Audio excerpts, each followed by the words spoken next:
Hi hey my family எல்லோரும் எப்படி இருக்கீங்க, நல்லா இருக்கீங்களா? நம்ம சிறடிக்கு ஆசையில் பார்த்திங்கன்னா, ஸ்ருதியை ஏற்கனவே மேரேஜ் வெயிட் பண்ண ஒரு பையன் வந்து ஸ்ருதிகிட்ட கலாட்டா பண்ணுறான். அதை நம்ம பார்த்த முத்து அவனை பலார்னு அற விட்டு இந்த இடத்த விட்டு விரட்டி விட்டுறாரு. ஸ்ருதிகிட்ட சொல்கிறாரு, என் மேலே என்ன வேணாலும் கோவமாக இருக்கட்டும், ரவி பாவம் தயவுசெய்து வீட்டுக்கு வந்துடுன்னு சொல்லிட்டு ஸ்ருதிகிட்ட சொல்கிறாரு. ஸ்ருதிகிட்ட முத்து சொன்னோடனே ஸ்ருதிக்கு வந்து மனசு மாறிடுச்சு. அதோட ஸ்ருதி வந்து வேகமாக இங்கேருந்து வீட்டுக்கு கிளம்பி போகிறாங்க. வீட்டுக்கு கிளம்பி போகும்போது பார்த்திங்கன்னா, ஸ்ருதியோட அப்பா வந்து எங்கே போகிற நீனுன்னு கேட்குறாரு. நான் இனிமேல் அங்கே தான் இருக்க போகிறேன், அதான் என் வீடு. நீங்கள் தான் வந்து மீனாவை தப்பாக பேசுகிறீங்க.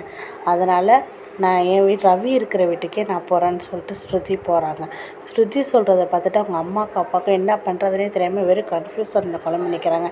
ஸ்ருதி அதில் காதிலே வாங்காமல், நான் ரவி இருக்கிற வீட்டுக்கே நான் போயிடுறேன், என்னை அவ்வளோ பாசமாக அங்கே பார்த்துக்கிட்டாங்க டாடின்னு சொல்லிட்டு அந்த வீட்டை விட்டு போகிறாங்க. இந்த வீடியோ பிடிச்சிட்டா லைக் பண்ணுங்கள், அப்படியே சப்ஸ்கிரைபர் பண்ணி பில் பட்டன் அழுத்திடுங்க. பாய்.